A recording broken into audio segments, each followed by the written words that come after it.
right, y'all, it's February, and it's time for another episode of Cheap Wine and Women's Basketball. And let me tell you something. March Madness doesn't start in March. March Madness is starting right now. You know what? Matter of fact, we done upgraded. Check this out. My cheap wine. Look at this. Look at that. People been sending me wine, and so but it's been a little more upscale. So it's not really cheap wine. Look, I got defense. Look at my little. I had to get a corkscrew so that I can open up the wine. Now we talking big time now. So let's go. All right. Alrighty, now we got this is the Norwal, it's a rosé from Spain. So you know it's important that we're just gonna, you know it's big time, and now we big time.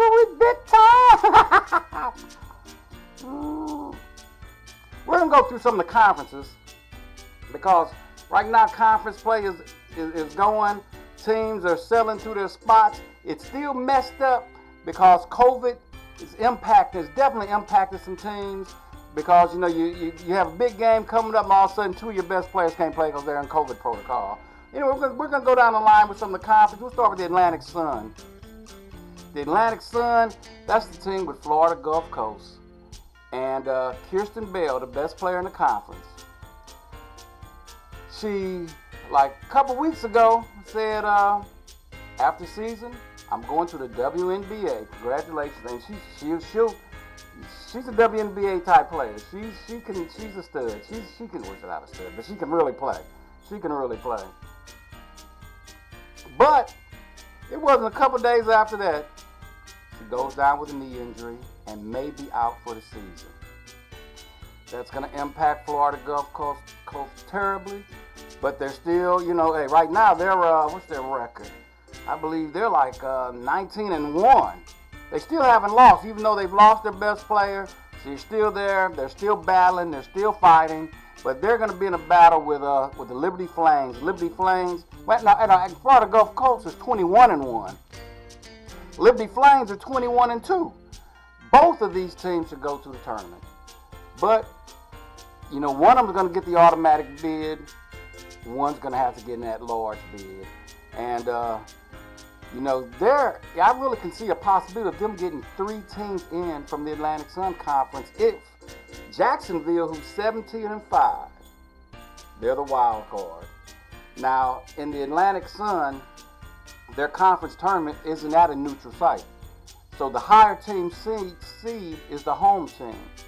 So if Jacksonville can go, they'll be on the same side of the bracket with Liberty. If they can go into Liberty and beat Liberty, then go into Florida Gulf Coast without their best player and beat Florida Gulf Coast. If they get it, both, if they can beat both and win the automatic bid, then it's very possible that Liberty and Florida Gulf Coast are both deserving of an at-large bid. That's going to be a tough thing for a committee to figure out because, 68 teams, now instead of 64, they're doing like the guys. They added those a few other games, so it's 68 teams that can go. So, good luck, Atlantic Sun. It's going to be interesting. And there's still a lot of basketball games to play, but it's winding down. And then that conference tournament's going to be, it's going to be crazy. All right. The Big 12 Conference. The Big 12 Conference is strong. They're solid. It's going to be interesting to see them playing against, some of the teams in some of these other conferences. But you've got Iowa State that's 20-3. Oklahoma that's 20-3. Baylor that's 16-5. All these teams are ranked. Iowa State's ranked 11th. Oklahoma 18th. Baylor ranked 9th at 16-5. Kansas State ranked 25th. They're 17-6. Texas ranked 13th. They're 15-5. They're all going, and I like Kansas too. I think Kansas is an awesome team. I think they're going to go to the tournament. That's 14-5. That's 1, 2, 3, 4, 5. That's 6 teams from the Big 12. They don't even have 12 members in the Big 12 anymore, I don't think. So that's over half their conference going through the tournament. And Kansas State is the most intriguing team to me because that Aoka Lee, 6'5", has set a record for 62 points in a game this year. So I don't know. You got. She's gonna. I mean, they've lost 6 games, so they can be beat. But it's gonna be interesting to see how people can control her, or what defenses they put forth to keep her under control. Now, her leg is still, I don't think is 100%. She obviously wears a brace all the time. She gets something down the court fine, but let's just hope her knees hang, hold out for the rest of the season. So it's still, they got a month to go, and all these teams, the way players have been dropping, are susceptible to injury. So good luck to all you guys. Big 12, hang in there. The Big East, UConn, of course, is going. UConn ranked 10th. UConn crushed Tennessee today. And Paige Beckers, I haven't seen the report on her whether she's going to come back this year or not. If she comes back this year, obviously that makes them better, but obviously she won't be at 100% strength. Hopefully she just takes it easy and gets healthy. That's the main thing with a talent like that. Get healthy. But they've got plenty of talent without her. Plenty of talent. They will make some noise in the tournament. They're going to be a hard out. But also in that Big East, DePaul. DePaul, their losses are they're 18-6. They lost to Texas A&M, Notre Dame, Arizona. Those are all good teams they lost to. That's 3 of their 6 losses. Marquette has 16-5. They lost to Colorado and Georgia. Villanova, they had losses to Maryland, and they beat Oregon State. So there's 3 teams. There's really 4 other teams that are. Oh yeah, and I forgot about Creighton is 16-6, and they got a win over Arkansas. But the rest of their schedule was pretty funky. But that's the Big East is not gonna get 5 teams in. The Big East,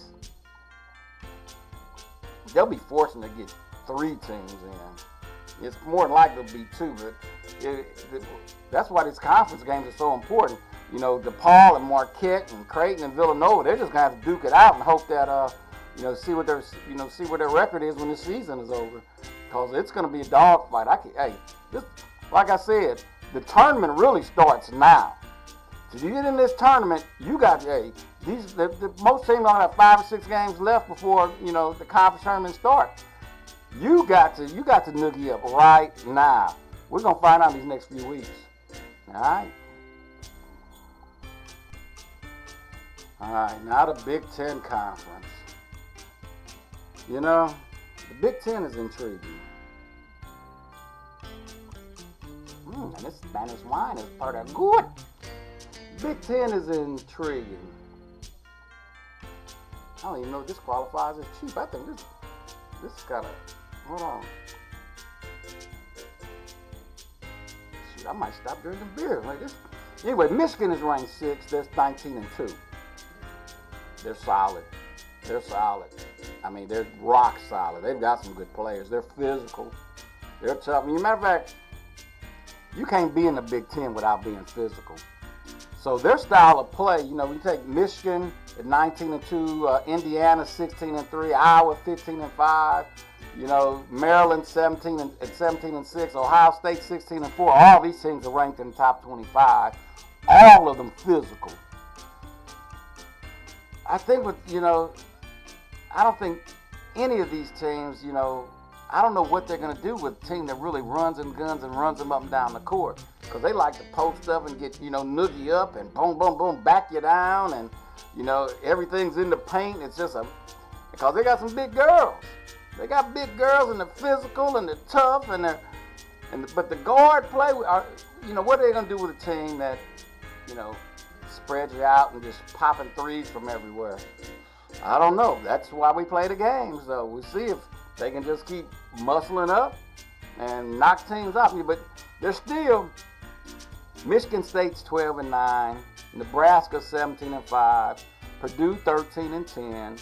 Even though their records, except for Nebraska, who don't play nobody. That's why they might get overlooked, because their scheduling was so horrible. But Michigan State and Purdue,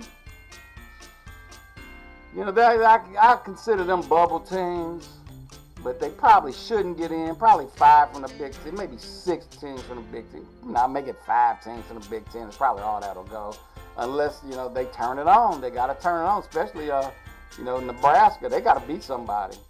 They said they only lost 5 games, but they got still a lot of conference games to go. And if they can, if they make hay in the conference, they're good to go. But if they get beat up from here on in, WNIT. What can I say?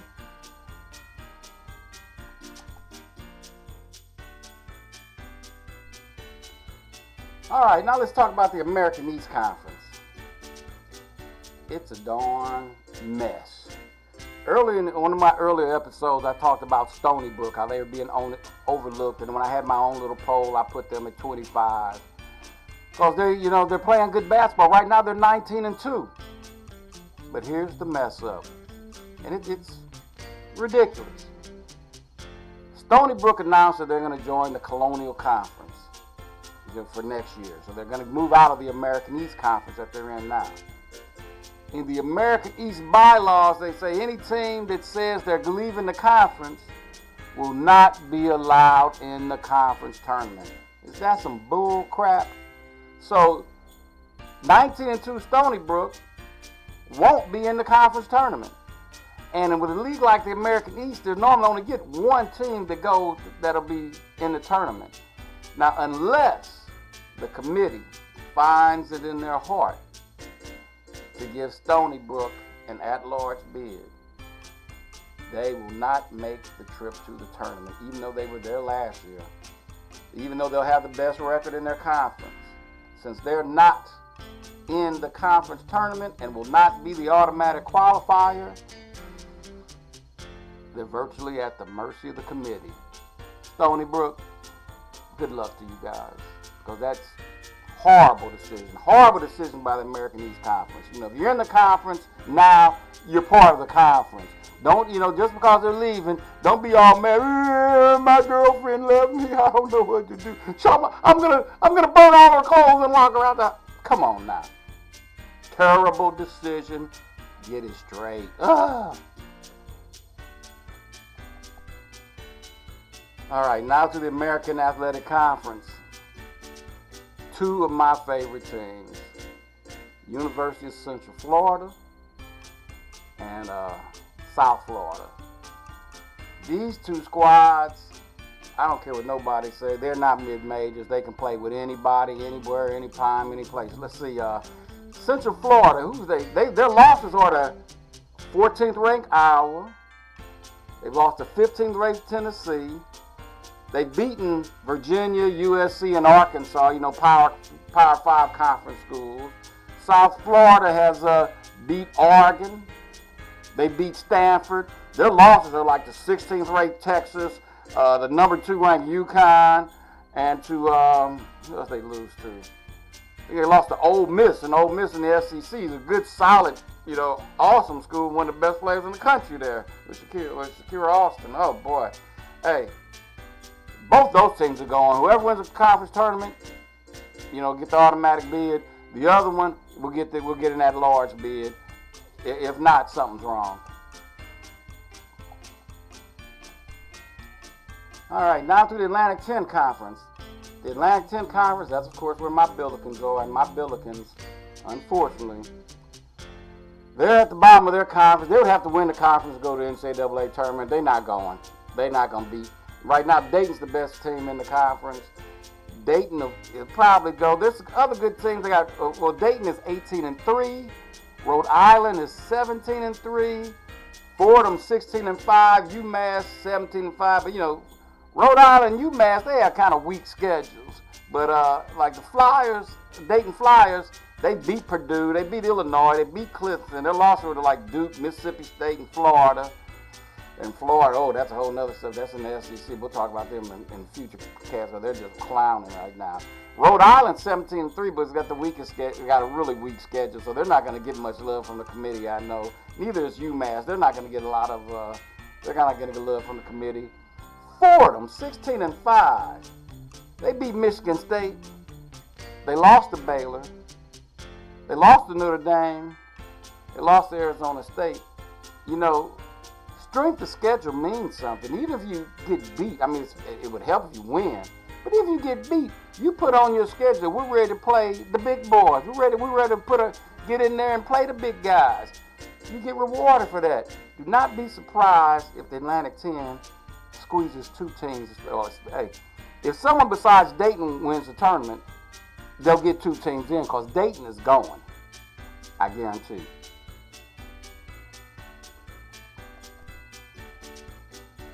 All right, now the Atlantic Coast Conference. It's loaded. North Carolina State is 20-3, ranked third in the nation. Louisville 20-2, ranked fourth. Georgia Tech is 18-4, ranked 12th. Notre Dame, they lost today. I just watched that game, but they lost to Florida State. But hey, it happens. They're 18-5 now.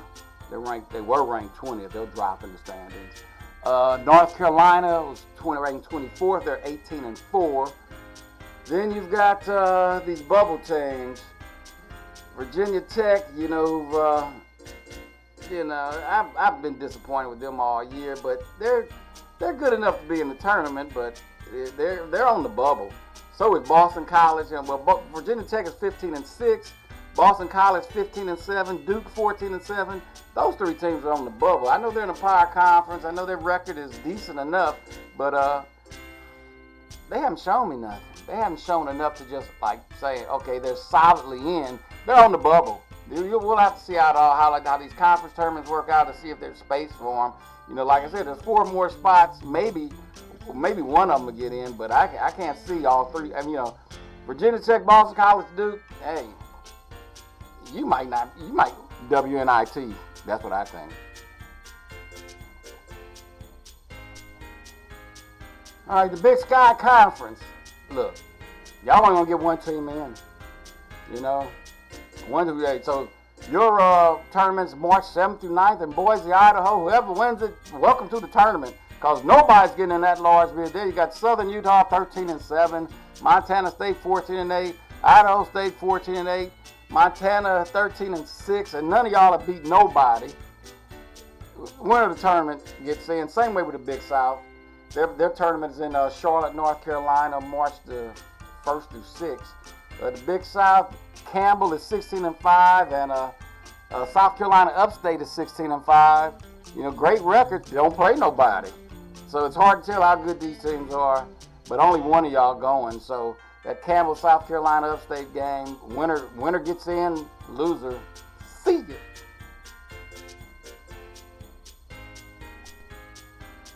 All right, Big West Conference, the Big West Conference. Only one team going. Whoever wins the conference tournament's in March 8th to 12th in Henderson, Nevada. Right now, Long Beach State's about the best team in the conference. They're 15-3, but hey, if they get upset, they're not getting in that large bid. They'll be watching from home. Colonial Conference, same. Well, yeah. There's some interesting teams there. Drexel's 17-3. Delaware's 15-5. Towson is 16-4. I think if Drexel or Delaware win the tournament, Towson has a win over Florida. So they're 16-4 and they've got a big win over Florida. Oh boy, that's going to be dicey. But I don't think Colonial getting 2 teams in would be hard. 3 teams would be impossible. So we have to just, hey, if Drexel wins, let's say if Drexel wins the tournament, conference tournament, and Towson State, gets to the championship game, they might get 2 in. That would be that'd be crazy for the Colonial. But that's why I drink this. Well, not so cheap wine. This is good. From Spain. I might talk to Espanol. Habla Espanol. That's all I know. All right. Cheap wine and women's basketball. Y'all, love you. Peace.